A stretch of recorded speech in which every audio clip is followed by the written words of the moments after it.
Okay. All right. Hi, everybody. Hi, Cottage Lane. Glad to see you. We have a really special guest today. We have Todd Nicholson. I'm going to introduce our guest from Cottage Lane today. Here we have Coach Jacob. So he's going to be asking some questions for us. And I'm going to introduce my friend Stacey, who is going to introduce our athlete for today and another guest moderator that we have.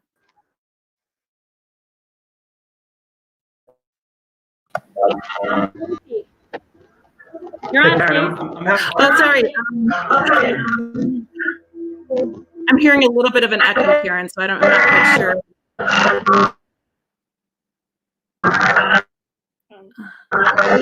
Here, nod your head if you can hear. Okay. Can you hear me right now? We can hear you perfectly, Stace. Go. Okay. Hi, everyone. My name's Stacy. I work for the World Anti-Doping Agency. I met many of you yesterday, and my job is working with the athletes in Montreal, Canada.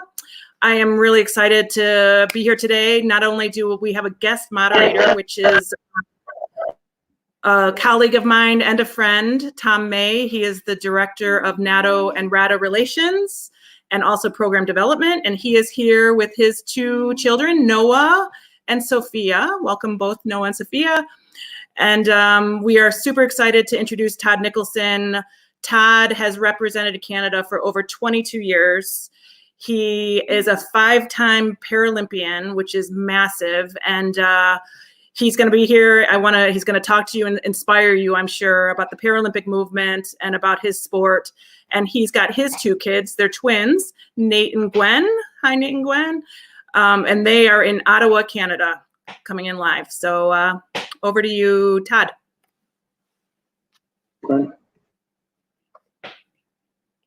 We're just unmuting. Sorry, technology. So yes, thanks very much, Stacy, Karen, Tom, and everybody. Welcome to this this chat session that we're going to have today.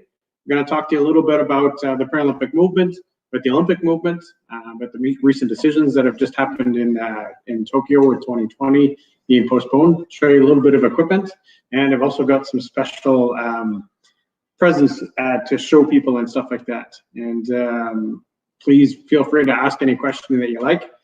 For myself, my name is Todd Nicholson. I'm a 5-time Paralympian, and I've represented Canada on the international stage, both as an athlete, but also on the administration side. And that's where I met Karen and Tom and another other people as well. I've had the opportunity to travel the world.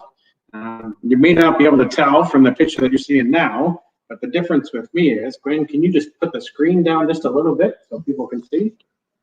So unlike everybody else, I'm actually a daily wheelchair user. So I was in a car accident when I was 18 years old on my way home from the high school prom, where I broke my back and basically I have no movement in my waist, or in my legs from my waist down. So I use a wheelchair to get around. But at the age of 18 years old, didn't stop me from doing any of the things that I wanted to do. I played baseball, I played basketball, soccer, every sport you could possibly imagine. I remember when my accident happened when I was 18, my parents saying to me, "What are you going to do with your life?" And at that point I said, "I have no idea." And they said, "Well, we just need to find the people out there to help you do whatever it is you want to do and how you want to do it." There's absolutely nothing that I can't do. I just have to do it a little bit different. And for me, sometimes it involves using different types of equipment, along with many other Paralympic athletes. So for me, I represented Canada on the international stage from Lillehammer in 1994, all the way to there in Vancouver in 2010 as an athlete. And I played a sport called sledge hockey. So for those that don't know what sledge hockey is, Gwen and Tate are going to lift up and show you some of the equipment that I use. So this is not my sled, but this is actually, because my kids play sledge hockey, this is their sled. So it's very similar to mine. It's got skate blades on the bottom underneath the skate guards. And the skate blades themselves, I sharpen them. They sharpen them just like you would regular skates. Basically what happens is your butt goes in here, in the bucket part, and your feet go out here. And you strap yourself in just like you would a pair of skates or a pair of ski boots. in order to keep it as tight as possible. Difference for me is I have 2 hockey sticks. I have a left and a right hockey stick. I've got 2 different kinds here because this is a kid's one. This is sort of the beginner version. You can buy those online from a company. They sell them in lots of different places, but those sticks are about $30 each. And then these are somewhat the more professional sticks that I would use. As you can see, there's a big difference in the length. And this one, these ones are about $120 a piece. They're made out of carbon fiber. They have a flex and a shift point in them as well. There's picks on the very end that we use. And the picks on the end are very sharp. And that's how we move ourselves around on the ice. We don't, there's restrictions to terms of how deep that groove can be so that we don't damage the ice too much. So after we've played a game of sledge hockey, it wouldn't look much different than somebody who's been out doing figure skating. Some of the other cool things that I've been able to collect over the years, Kate's gonna bring one of them. Anybody have an idea what that might be? So I've been very fortunate that I've had the opportunity to represent Canada in a number of different things, but this is one of the torches from the Paralympic Games in South Korea in 2018. Then, that's from the Paralympic Games in 2018. This one is from the Rio Olympic Games in 2016, so that was summer. The really cool thing about this one is it actually closes, and when you close it, there's a little lever on the bottom that you would twist, and when you twist, that would turn on the gas, and it would open up the flame and the torch to start. And the last one that I have, this one is from Sochi in 2014. So again, very cool. I've had the opportunity to carry the opening or the torch in a number of different torch runs. And I also had the opportunity to carry the flag into the opening ceremonies in 2006. Kate's going to show you a couple other cool things that I brought with us as well. So this is the silver medal. This is from Nagano, Japan in 1998. And you'll notice on the back that they're Braille. And the reason why they're in Braille is because with the Paralympic movement, we also have athletes that are visually impaired. That in the wintertime, we have cross-country skiing, alpine skiing, biathlon. This is the one from Lillehammer in 1994. Turn that one around as well. It's in Braille as well. And then the last one, Teet's got that one. That one's the gold from Torino in 2006. Turn that one around. It's very, very colorful. Now, unfortunately, I went to 5 games, but I only have 3 medals. So there was 2 games that unfortunately I didn't come home with a medal. But lessons learned in terms of what you need to do in order to be successful. And we're able to do that and bring that forward in many games. We also have a couple other medals because something else that's really special about our house as well is not only am I a Paralympic athlete, but my wife, Emily, was also an athlete in the Paralympic movement, but she does not have a disability. She was a guide for one of our visually impaired athletes. So as an able-bodied athlete, she guided a girl who was visually impaired. They would guide her down the hill. So I will stop there and have the opportunity for somebody else to be able to talk and answer, and I can answer some questions. Perfect. So I'm going to ask Coach Jacobs to ask you a question.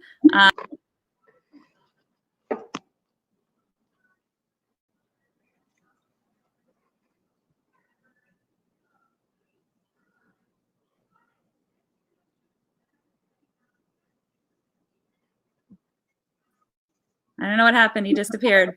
All right, we have a question on the side. How long have you played sledge hockey? And Stacy, do you have another? Do you want to? Let me add Tom back. Let me see if we'll start with him until I figure out what's going on here. Okay, Tom, can you throw a question out? Sure. My son Noah, who's a hockey player, wants to ask a question. What Hey, Noah. was your hardest part in sledge hockey? I think for me, the hardest part in sledge hockey was because I played hockey to a high level before. When I first started playing, the biggest challenge that I had is I knew where I wanted to be and how I wanted to get there. But unfortunately, my arms and my body wasn't getting me there fast enough. And I think that's something that my kids would also tell you was the biggest challenge for them when they first started playing sledge hockey, was they knew where they needed to be, but they couldn't get there fast enough. So it takes a little bit of time in order to figure out how your sled works, how to move, how to stop, and how to turn. So that was probably the biggest challenge. For me, I've been playing hockey ever since I was 4 years old. So I played as an able-bodied athlete until I got hurt at 18. And then I started playing sledge hockey almost the year after and got involved in sledge hockey right away. And that's what took me to places all over the world.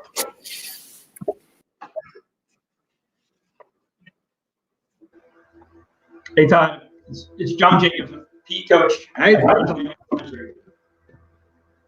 It's a real honor to be on here with you. I have a couple questions. So forgive me if they are repeat interrupts. I know the audio is a little bit iffy. Can you hear me clearly?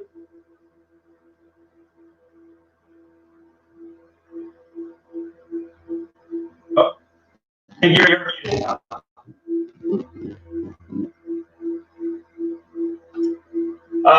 I'm just curious about your training.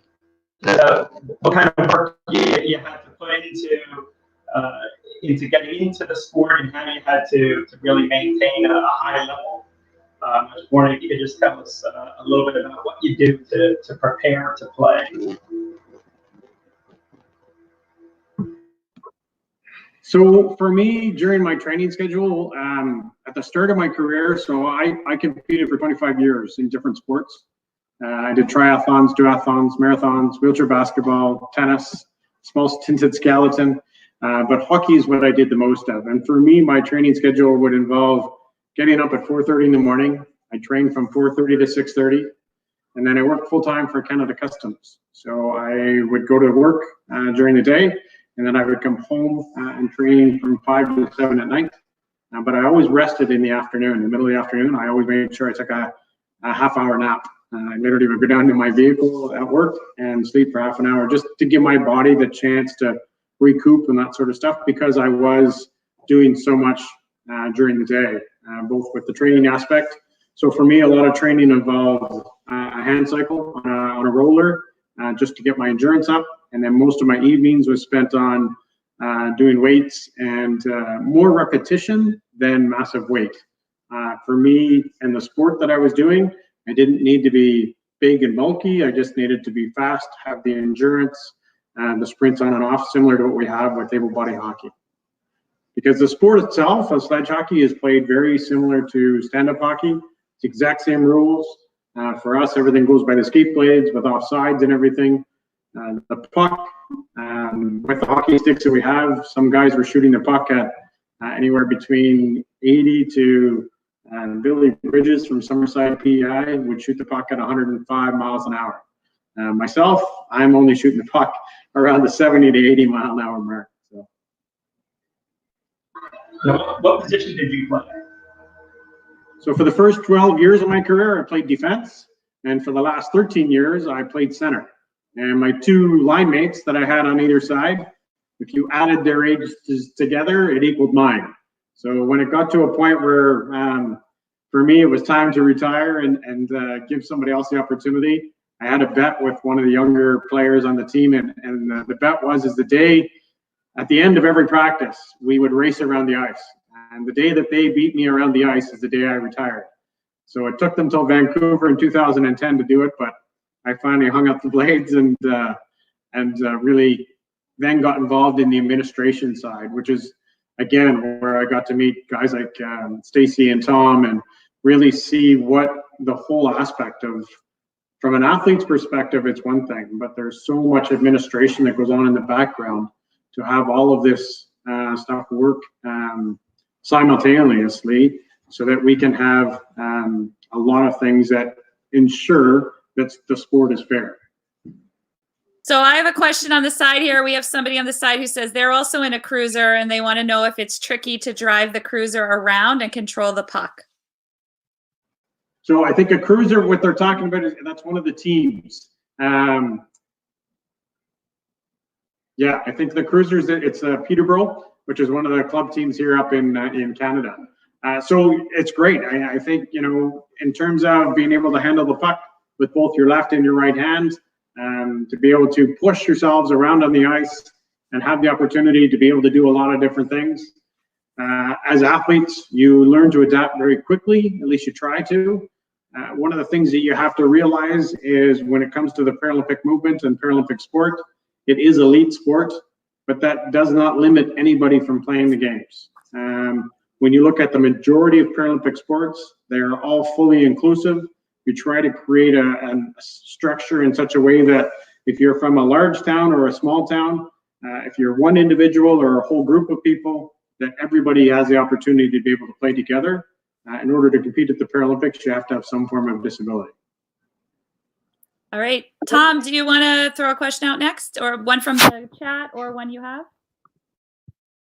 I think so. Sophia would.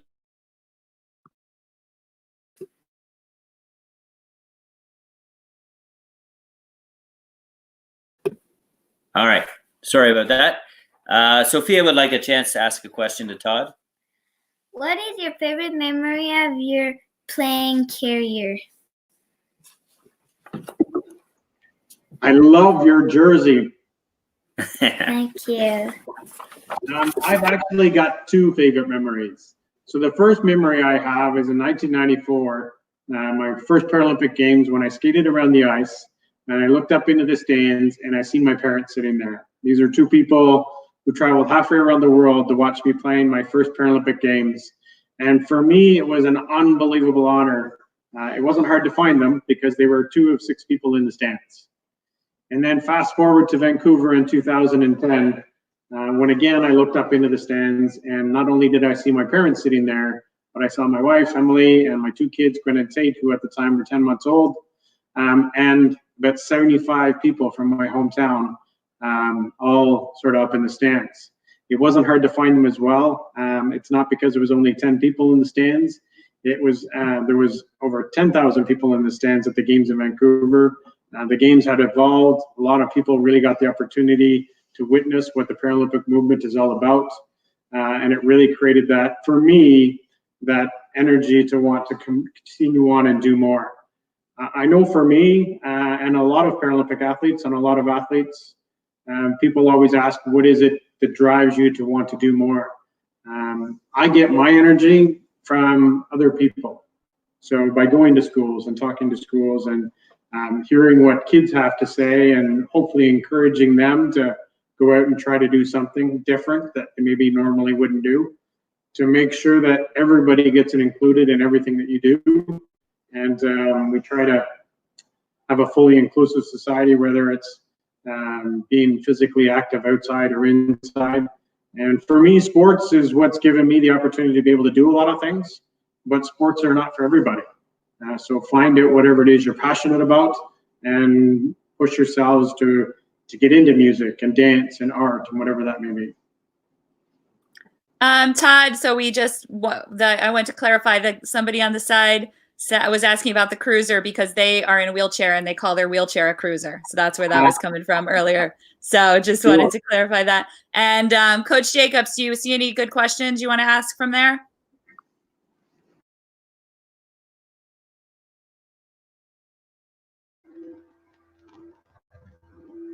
Hey, Todd. Just have can you hear me? Yes? No? All right. Cool. All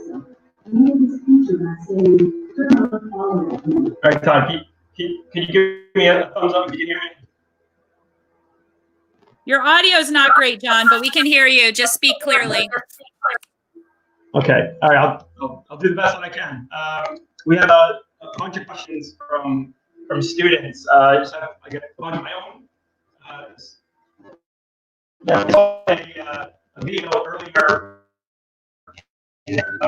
with where players coming for a session. I just wanted to get an idea if you had a chance to meet I appreciate it.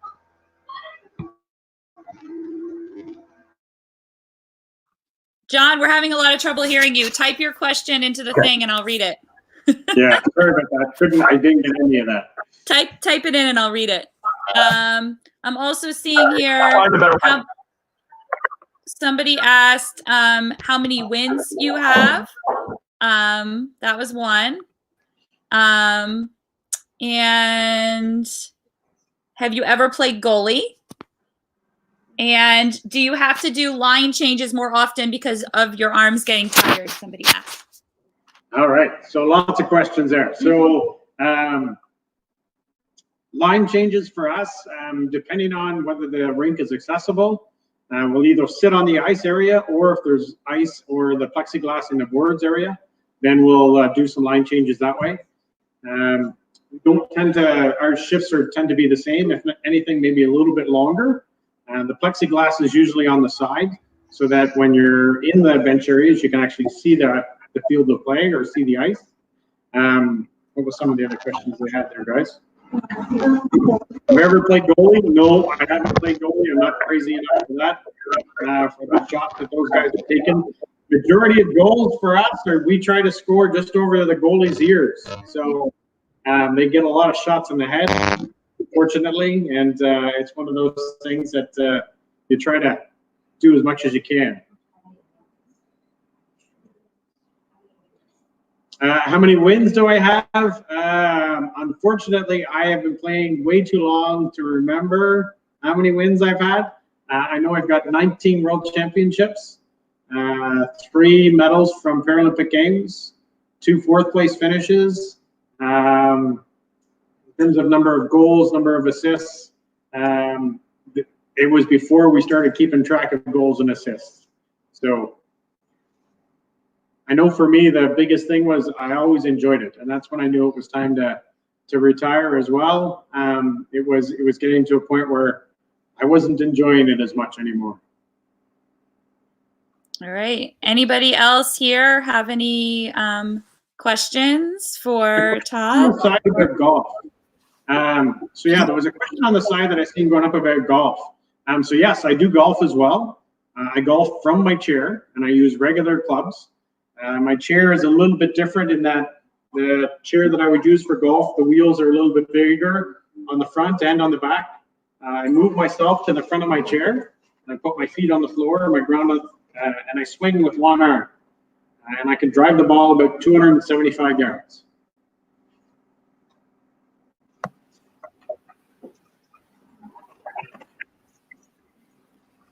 That's a good question there. Do you see that last one that just came up, Todd?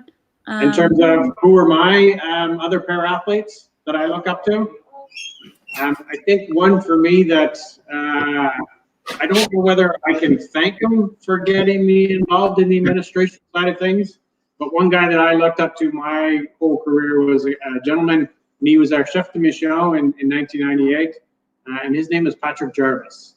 He was the former president of the Canadian Paralympic Committee. He's been very involved to date and still is. It's somebody who I call upon quite often to get advice. Now chair of a program called Own the Podium, where we look after all of our Olympic and Paralympic athletes that have podium potential. So we provide funding to them and to the grassroots program. Did you ever do a hat?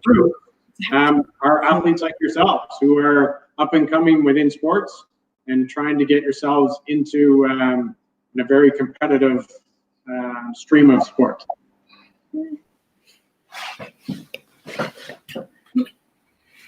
Do I coach my kids in sledge hockey? Really? I have tried to coach my kids in sledge hockey. They don't always listen, but I don't know whether that has anything to do with coaching or whether that just has to do with my kids not listening. What do you think it is, guys?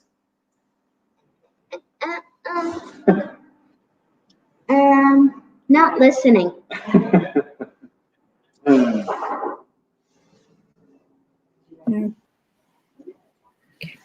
Karen, I had a quick question for Todd. This is coming from Averett and Lucy in Wisconsin and Emily in Indiana. They want to know if you've ever shot or scored or done a hat trick, if I said that right. Stacey, you sound just like my wife, Emily.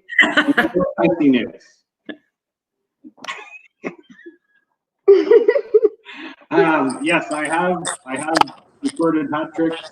I have recorded, I think the most I ever had was 5 points in a game. But for me, I was never really a goal scorer. I was more of a playmaker and more of somebody that I was a physical player. So I did a lot of hitting. The sport of sledge hockey is a full contact sport. So it's really, really cool.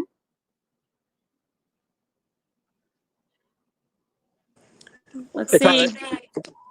Todd, I have a question for you, Todd. Yeah, now I can hear you. Now we can hear you. Can you hear me? All right, I went outside and I got the iPhone, so I think I'm in good shape. Yeah, I saw just an awesome video earlier today. I think it was like a Gatorade promo where they had NHL players come into a training session and skate and play. I was just wondering if you were in that video. I was not in the video. No. Okay. Did you have a chance to ever play with like NHL players that might come and try to play sledge hockey? Yeah, we've done it quite a bit actually throughout my career.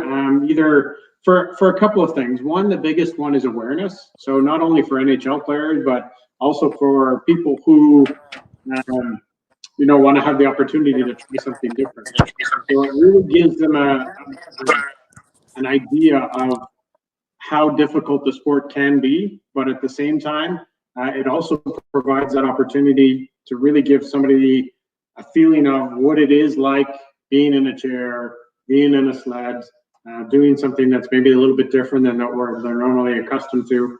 And that regardless of what it is you're trying to accomplish or what it is you're doing, whether it's sport, whether it's music or dance, the first time you go out and try something, it should be hard. It's always going to be hard. And you need to push yourself and rely on others that you surround yourselves with to push you as well, to still follow through on some of the things that you want to accomplish and what you want to do. If everything was easy, nobody would push themselves beyond what they think their limitations are.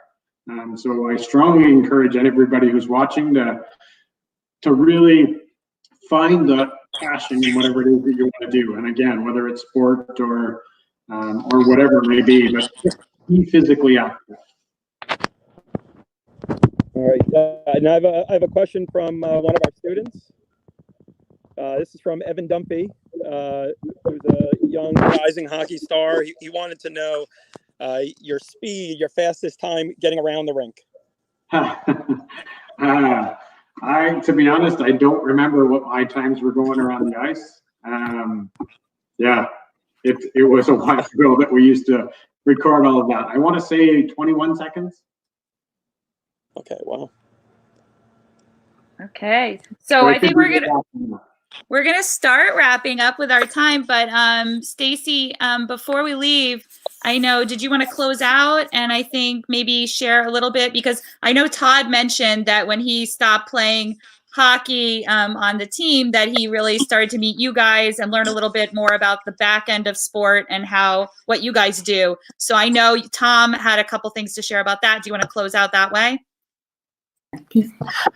Yeah, I think, we've had such a great opportunity over the years to get to know Todd, and he is such an amazing athlete, leader, and ambassador worldwide, and he's a treasure in Canada, and I'm so proud to call him a friend.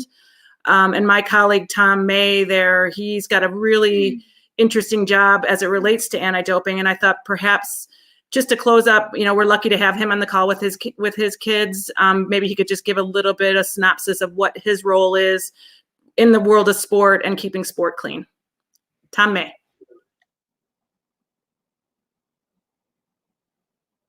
I'll unmute myself.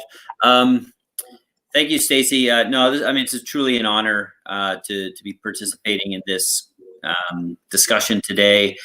You know, listening to Todd and his accomplishments in the world of sport, I mean, from a Canadian and a U.S. perspective, we're very fortunate to have strong support from our authorities when it comes to sport, and we have strong anti-doping programs. Our athletes want to play fair, but generally worldwide, not all countries are as fortunate as we are. So part of my role at the World Anti-Doping Agency is to meet and go visit countries of the world and try to help them understand what they need to do to help their athletes participate in a fair and clean sport. So we meet with the different sports, we meet with the governments, and we try to help them understand what they can do so that when all of us are watching the Olympics and the Paralympics and the various championships, we are,